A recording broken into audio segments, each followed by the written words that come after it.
Okay, well, good Thursday evening, Thursday night, New York Jet fans and NFL fans. It is November 2nd, 2023, 9:45 p.m.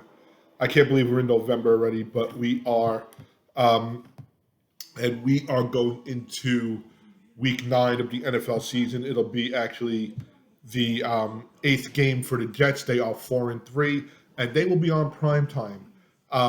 It'll be the third game that's around prime time, the third home game that's around prime time. Um, and that's not where it stops because the following week they're on prime time again on Sunday night for the second time this year, this time on the road in Las Vegas.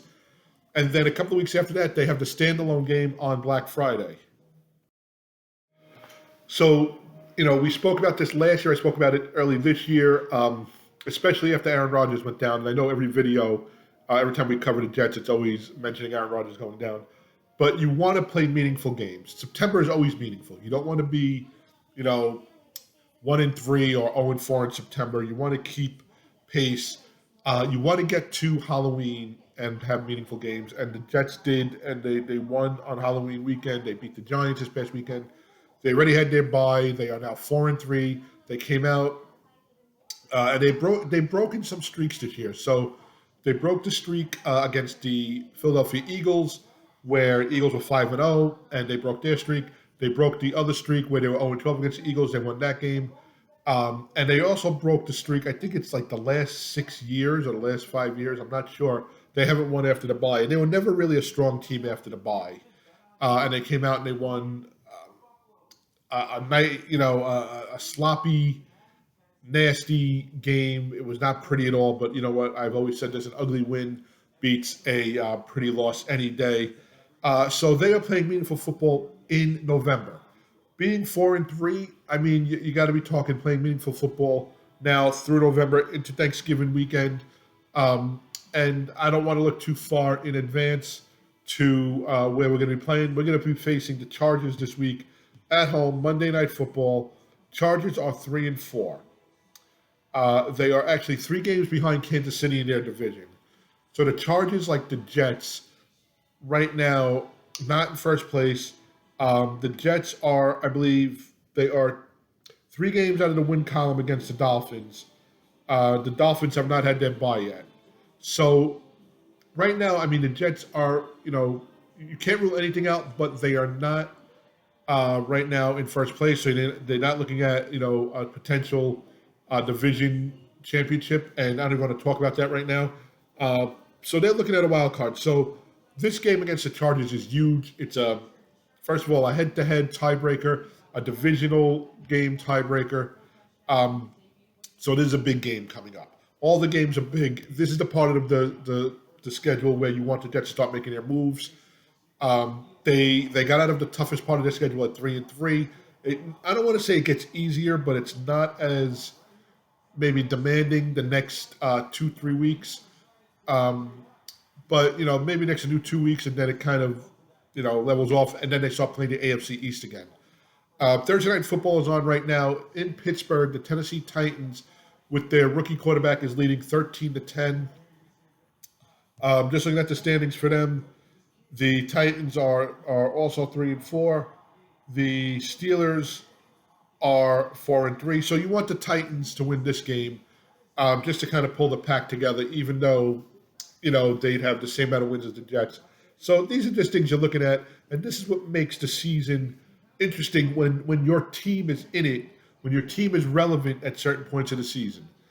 I can remember seasons whereby, and I vividly remember this, 95 or 96. I want to say it's the 95 season. First year with Kotite. They're playing the Giants. It's a Jet home game. Torrential rain. The Giants don't have that great of a team. The Jets don't have that great of a team. And I'm looking at, okay, we're in, I guess it was late September. I'm like, when are we going to get for a new coach? Richie Kotite's going to be gone. The season has to end.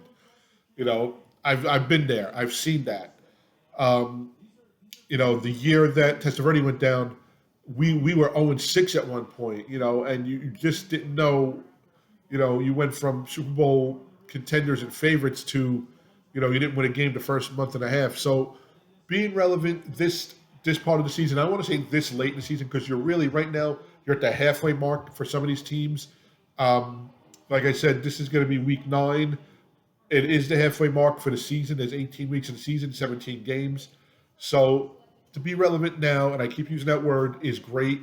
We have to build off of that. We need to continue winning. We need to continue, and I don't care how they win.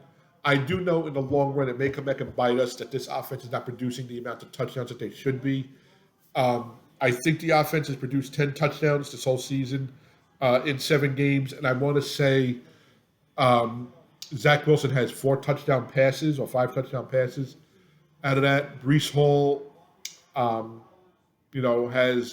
has 2 of those touchdowns. One of them is on a run. One of them is on a reception from this past week. So the offense needs to step up. 5 trips to the red zone or 4 trips to the red zone against the Eagles, 5 field goals. It's going to catch up to you. Get later on in the season. So they have to put points on the board. It starts with the offensive line, which is extremely banged up. And I have to say, looking at the field at MetLife Stadium, something needs to be done. I said this in my last video. If that play that Aaron Rodgers gets hurt on is on grass, he does not get hurt. His foot does not get caught the way it did in the turf. Last week, yes, Tyrod Taylor, I think he had some broken ribs. He fell on the ball and on his arm.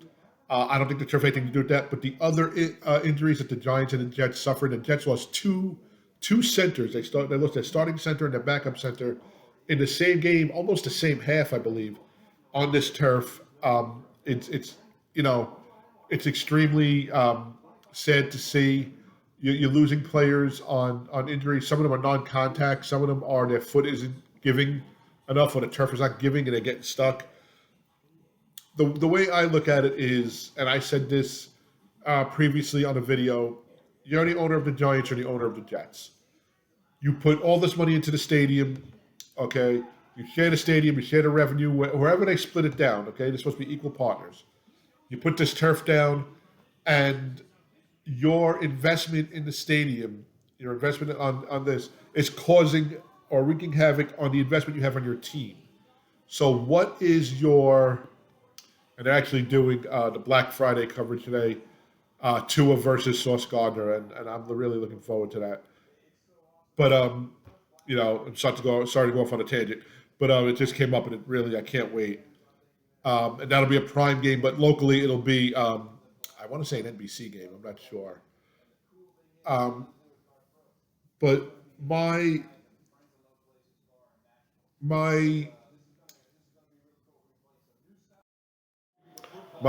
feeling is, and I know I said "my" a few times there. What is more important to you? You're as a stadium owners partners, you are guaranteed 20 NFL games a season. Both teams will have 10 home games, whether it's one preseason and 9 home games, just have the extra game, or 2 preseasons and 8 home games. You're going to get your 10 home games for both teams. You're going to get your parking and your concessions and your memorabilia and merchandise and whatnot 20 times a year. That is set in stone right now with both teams playing there. Where they make more money is you have Bruce Springsteen have 3 or 4 concerts there. Taylor Swift have 3 or 4 concerts there. Bon Jovi would have 3 or 4 concerts there. You'll get your summer jam. You'll get the motocross. You'll get all these different events that some of them will bring in a capacity of 80,000 people. Some of them may bring in 40,000 or 50,000. The motocross maybe brings in 20, but you're opening up the concessions. You're opening up parking and parking for non-football events. So if you go to parking, okay, excuse me, at a football event, it's $50 to park if you don't have a parking pass. Okay. I think the average parking pass amount is between $35 or $25 and $40.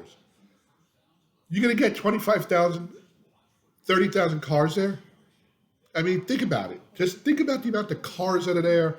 Um, so, yes, they're making a lot of money, but in the end, if you are an NFL owner and you own the stadium as well, where is your, I don't want to say loyalty, but where is your investment you're going to take the risk on?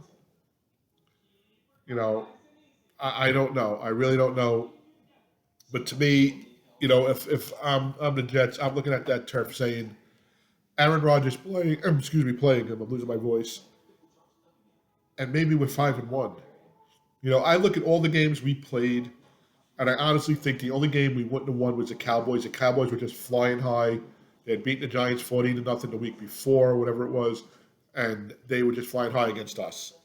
That is the only game I don't think we win. But again, that could have changed. If Aaron Rodgers is behind center, maybe the Cowboy defense is a little different.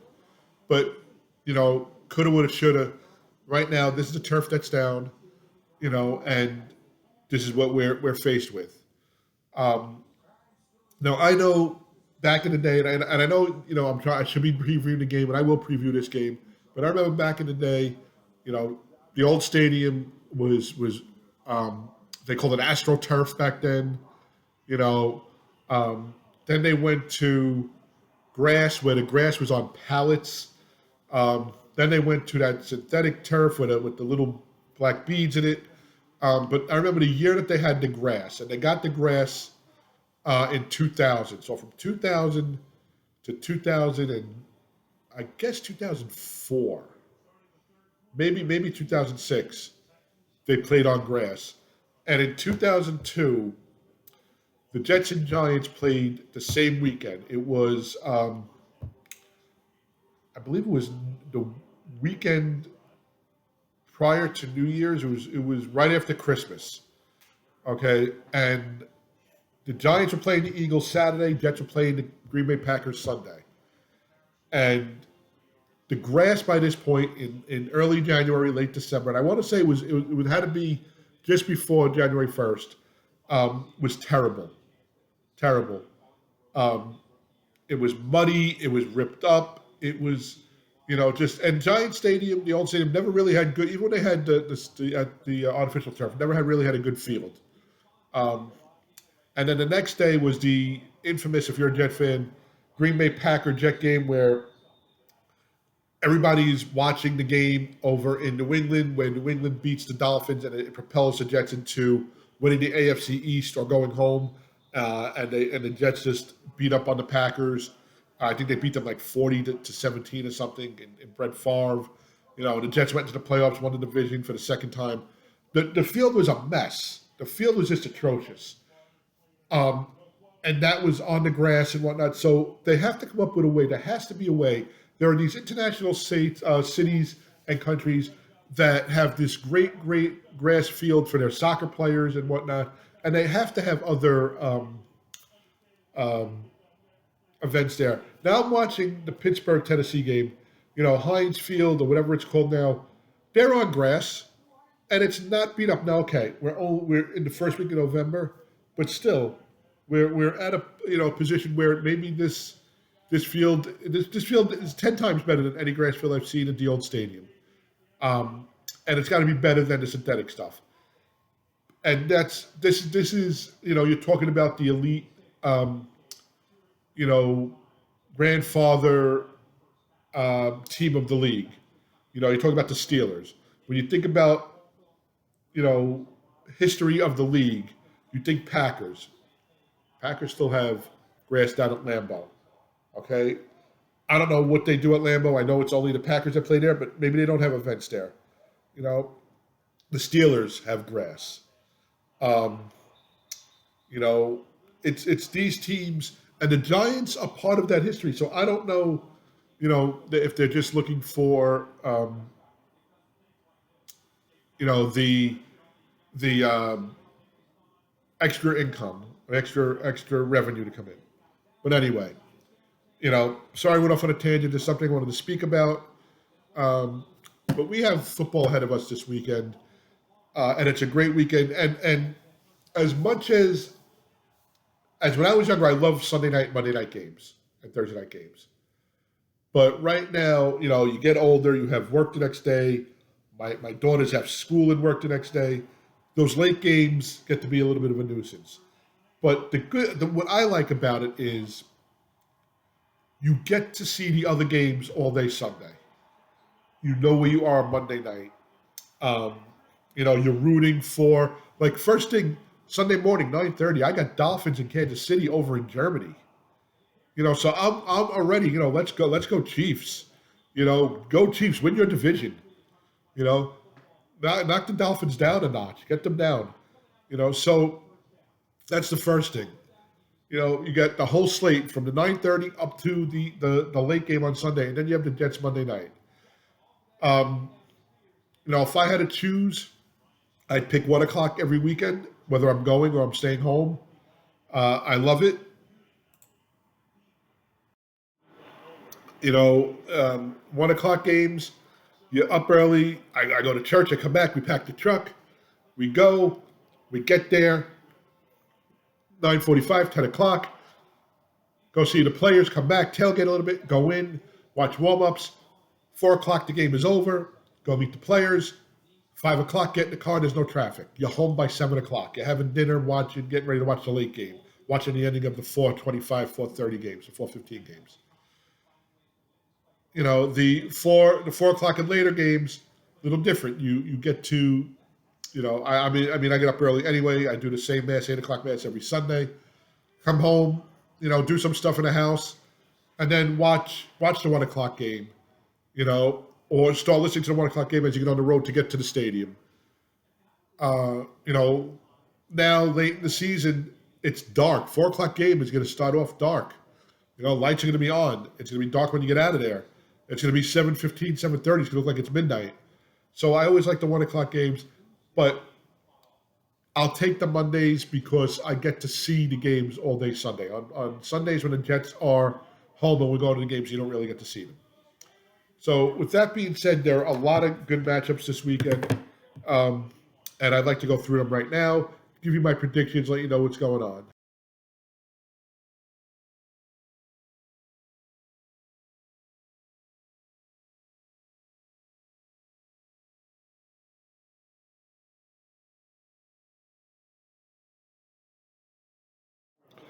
Okay, so those are my picks.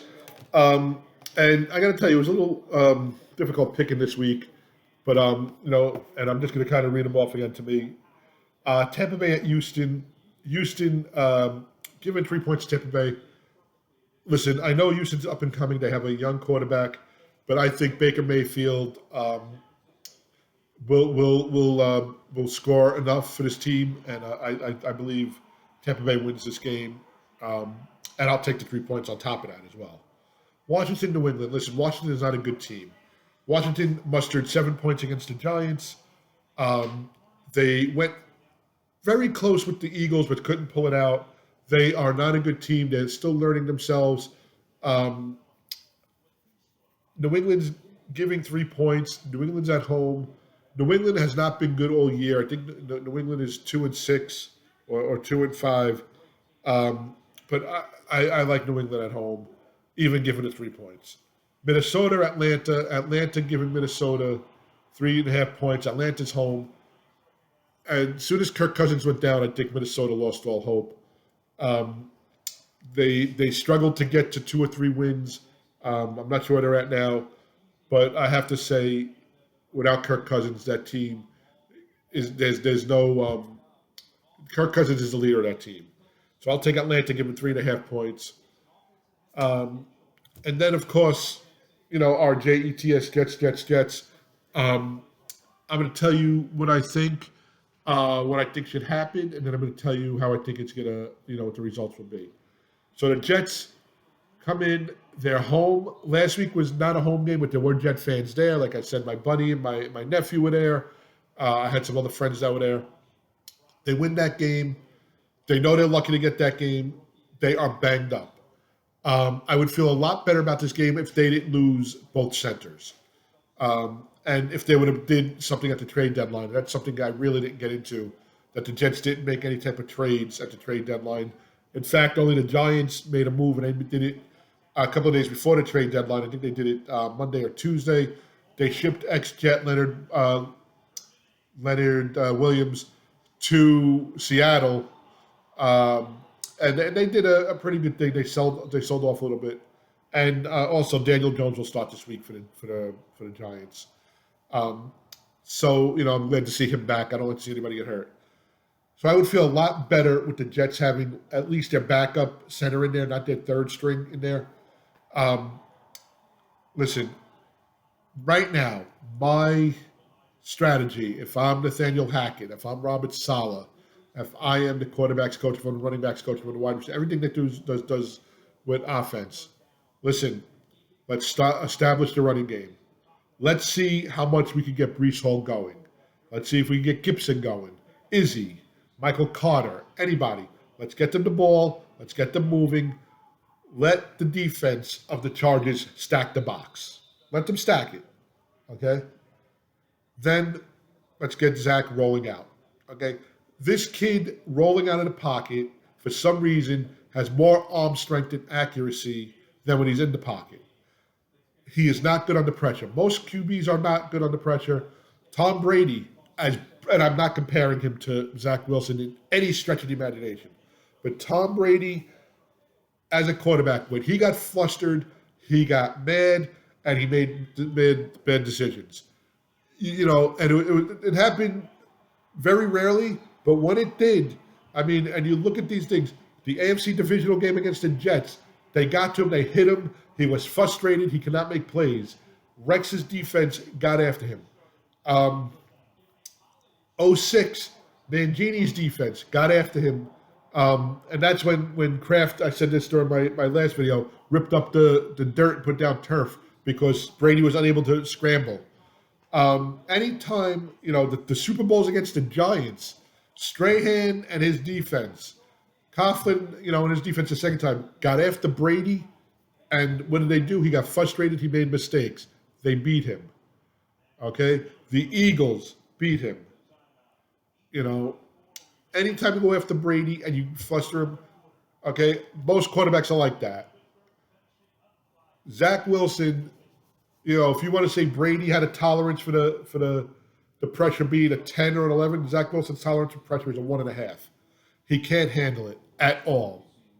So you give him a clean pocket or you roll him out. He's accurate when he rolls out. Okay? Dump the ball off to Brees Hall. Let Brees Hall have 150 all-purpose yards. Let him touch the ball 30 times. 20 rushes and 10 passes. I don't care. Get him the ball. It'll take pressure off of Garrett Wilson, and then you know what? Down the field to Garrett Wilson. Okay? Conklin. Use the tight ends. Zach likes Conklin. Him and Garrett Wilson have this I don't know, partnership, this gel. They have it. Get them together, make plays. But it starts up front with the offensive line. And if you get Brees Hall running the ball, you'll have the defense back on their heels. They're going to be playing the run, play action, bootlegs, and that's how you beat the Chargers. Okay? The Charger offense, they are good. I think the Jet defense is better. Okay? I think the Jet defense has shown we can play with Josh Allen. We could play with Patrick Mahomes. We could play with Jalen Hurts. We could play with Russell Wilson, who Russell Wilson beat the Chiefs last week. We could play with them, okay? I don't want to hear this BS that we barely beat a third-string quarterback last week. The third-string quarterback had nothing to do with what the defense did. It was Saquon Barkley, and take nothing away from Saquon Barkley, 128 yards on the ground. So Jet defense with Sauce and DJ Reed. I think Quincy and Quinnen are going to be chomping at the bit. I can't think of the other guy, 11. They can get after the quarterback. And I think the Jets have a hell of a chance to win this game. Keep Zach clean. No turnovers from Zach. Last week against the Giants, first play from scrimmage from Zach, Thibodeau comes out and he gets a strip sack. It was a very sloppy game. I've been checking the weather. As of this afternoon or this morning, I forgot when I checked. The last time I checked it, all day on Monday, upper 50s, close to 60, I believe. At night, 49 degrees. Okay, it's going to be cold, but it's going to be dry, so that will work in the Jets' favor. And I'm going to use the old cliche. You have a West Coast team playing in the cold against an East Coast team that plays outside in the cold. Maybe that's another positive for the Jets, another advantage for the Jets. Saleh knows, this team needs to be cleaned up. There are plays that their points are leaving out there. They can't leave points out there. Okay, they can't rely on the opposing kicker missing 2 field goals, and they can't rely on Greg the Leg hitting 5 field goals when they can't get to the red zone, or in the red zone and can't get to the end zone. They have to put points on the board. Okay, I don't care if Zach goes for 174 yards on 25 pass attempts. Okay, if he's dropping it off to Breece Hall, and Breece Hall is picking up 50 yards for a TD, or Garrett Wilson's getting them down to the 2 or the 1, and then they can run it in, I'll take it. I don't need Breece Hall to do. I don't need Zach Wilson to have 300 yards in the air, 3 TDs. What I do want to see is zero interceptions, 0 fumbles. A handful, if less, of quarterback pressures, no sacks. That's what I want. Okay, I want a better Mark Sanchez. And say what you want about Mark. And I made the joke last week, about some of the boneheaded plays that I've seen over the years. Mark Sanchez was called, from what I can remember, and I was at games, for delay of game twice at the start of a game. How the hell do you get a delay of game? Your team receives the kickoff. They either downed it or they ran it out. The referee downs the ball. Your offense comes out. You know the play call before you get in the damn huddle. Why you delay a game, okay? But Mark could bootleg with them. Mark had an arm when he had to have an arm. And they had a running game, and they had a hell of a friggin' offensive line. Our offensive line, even when it was healthy, was not close. But when the running game was there, ground and pound, ground and pound, ground and pound, whoop, let's hit Cotry. Whoop, out of the backfield to LT. Okay? That's what we need. Jets are 3.5-point underdogs at home. They have a better record than the Chargers. Okay? They have won 3 in a row. But the wins weren't pretty. It's almost like they are ranking them like in college. And the Steelers just got a touchdown. Pickens just threw a touchdown pass. Steelers up 16-13. Extra point or 2-point conversion coming up. 8:14 to go in the third quarter. The Jets are 3.5-point underdogs at home. Okay. So, listen, the odds makers know, and I'm just looking at this now. He's out of bounds. He stepped on it. Second foot didn't come down in bounds. Out of bounds. The odds maker know what they're doing. They're there to make money. Vegas knows they're not there to play favorites. 3.5 points probably sounds about right. For the Chargers to be favored, I'm a Jet fan. I'm always going to pick them to win. I think this spread could be small. I think it could be 2.5 or 2. So I'm going to take the 3.5 points. The Jets win out. I think they win this game. I think the Jet defense, again, comes in and outplays the offense of the Chargers. And these aren't the Chargers from a few years back. The Charger offense is not what it used to be 2-3 years ago. Quarterback is still the same, but there's just something different about it. And I think the Jet defense can handle it. So, listen, you go to the game Monday night. Be safe. Hope you have a great time. Send us pictures. Send us videos. I see a lot of different setups and tailgates. Who has a DJ? Who has blow-ups? Who has lights? Photo booths, stuff like that. It's wonderful. They party before the game. Be safe. Be responsible when you're partying. But have a good time. I'd love to see your pictures and videos. I'll post them here. I'll tag you in them if you're on Twitter or Facebook or anything you're on in social media. You can reach us. Speaking of social media, Twitter at the Jets Takeoff is our Twitter handle. Okay, you can reach us on email at thejets takeoff@gmail.com. YouTube. This is where the video is published. The YouTube account is the Takeoff. The YouTube channel is at the Jets Takeoff. Subscribe to us. Get alerts when we put up videos. We usually do at least 2 a week, unless something happens. There's more. Sometimes, there's one. There's always going to be a video every week, if I can control it. And subscribe to it, share it. When I put the link on Instagram, where you can find us at the New York Jets Takeoff or the Jets Takeoff, share it. Send it to your friends, your other Jet fans. We're trying to network. Like I said, we're not into this to make money. We just want to have a group of Jet fans and NFL fans and sports fans who subscribe and give us their opinions and give us their advice, their critiques. And I'd love to share your story with other fans as well. That's what it's all about. I know I didn't bring up talk radio, but I'm going to bring it up quickly before we end. For those of you who know me, I have been a wedding DJ, a private event DJ since 35 years ago. Okay, I love it. I love being in front of people. I love entertaining. I love speaking to people. Music and sports are my two passions to talk about and entertain with. Being a sports talk radio host is a dream that I would like to do. That's why I do this. It's not, 50,000 watts and tri-state area, but I get my story out. I get my thoughts out. The radio hosts the last couple of years have taken the shows and they are being unlistenable. I don't know if that's a word. And I'm not going to critique them or really, I'm going to critique them, but I'm not going to destroy them. Because there are times when the radio hosts are there and you need them. And I can remember during, right after the 9/11 attacks, listening to WFAN with Mike Francesa and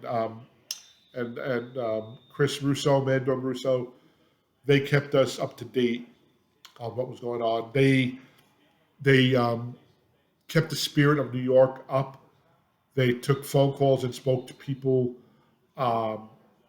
who had relatives there. They spoke to FDNY and NYPD and EMS and all first responders.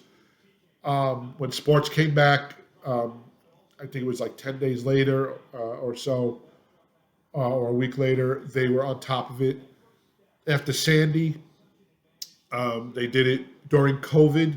They kept the shows going when sports was stopped, and then when sports came back. And I feel like once they came back into the studios after COVID, the shows changed. And I always said that Boomer and Carton in the morning, Boomer was the athlete that knew his stuff. Carton was very knowledgeable, but he was more of a shock jock as well. He knows his stuff. I'm not going to take anything away from it. He knows his stuff. And now that is more and more the thing. You put on ESPN and you have Michael Kay arguing with Dan LaGreca. You put on FAN in the morning, and right now I have to say the Boomer and Gio show is probably the most listenable or enjoyable show that I listen to. I used to listen to all three. I do Boomer and Gio, then BT and Sal Licata, and then Tiki and Evan Roberts. And right now, in the afternoon, I'm not even listening to it anymore. I listen in the morning. I may listen tomorrow to get their predictions. But just to go back on these radio hosts and what they're doing. So back in the day, the Jets would not let any players or coaches go on FAN and speak to Francesa or anybody because he was just brutal on the team. And that's just another story for another day because I have a story about Francesa and the Jets. And you had Joe Beningo, who was a tremendous diehard, and he wouldn't be able to get anybody on the Jets, and he didn't get along with Fireman Ed. So it was like a soap opera with grown men. The Jets started to become relevant again, and the Jets, their radio station is their flagship is ESPN. So they were obligated to them. 660 has the Giants. And Carl Banks has been a guest on the Giants probably the last few seasons. He's been a Giant guest on WFAN. He does the color analyst with Bob Papa, who does the play-by-play. And he went on last week with Tierney and Licata. And again, I don't like Licata. He did overnights and he argued with Tierney all the time. And they ripped apart Thibodeau. How he looked lazy. And they just, and I'll be paraphrasing because I didn't hear the whole story. It got to the point where they were talking over each other, disrespectful. And what I've read is Licata gave the hang up sign, and that's a la Francesa. They used to do that, cut it. And they said, all right, Carl, thanks for calling. We're going to go now. And they hung up. Thibodeau has this tremendous game against the Jets. I think he had 3 sacks, 5 pressures. And during the game, they actually brought up something like, maybe, the analysis of Thibodeau was a little off, Carl, and throwing shade to the station that they work for as host. Well, today, Carl Banks resigned from going on WFAN as a guest on the Brandon Tierney and Sal Licata show. 2 things. Number 1, there has to be a line drawn. Okay? A few weeks back, after the Jets lost to the Patriots, okay, Joe Benigno got into it with Tiki Barber. And to the point where Tiki took his headset off and said, that's it. They tried to get him back on the phone. He wouldn't speak to Joe. The following week they got on and Joe apologized. Joe, said, listen, I lost my cool. Whatever it was, they manned up. They both respected each other. Carl Banks should have went back on this show. Do not let BT and Licata win. And maybe it's for ratings. I don't know, but it's just something stupid. But Carl quitting the show, now you could say, well, he doesn't need the money. And it's not about the money. Stand your ground. Listen, I've heard Carl do play-by-play on the radio, and you can see that they're down on the team. And I also see them defend the team. He is maybe blue to a point, but he'll give you an honest analysis. And he called it on Thibodeau. Thibodeau had a monster of a game. So this is what sports talk has come to. A place where you went to share your opinions, to listen to the pros, to see if they agreed with you.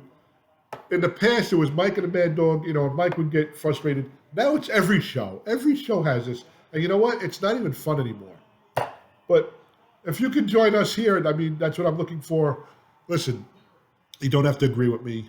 I'll take the critique, but we're going to be respectful for each other. We're going to be respectful towards each other. So anyway, have a great rest of your week. Have a safe week, a blessed week, however you say it. You got a full slate of football on Sunday and then the Jets standalone Monday night. This is the takeoff, and I'll talk soon. And hopefully Sunday, well, not Sunday, definitely won't be Sunday. Tuesday, we'll have a show recapping a good Monday night game and hopefully a happy Monday.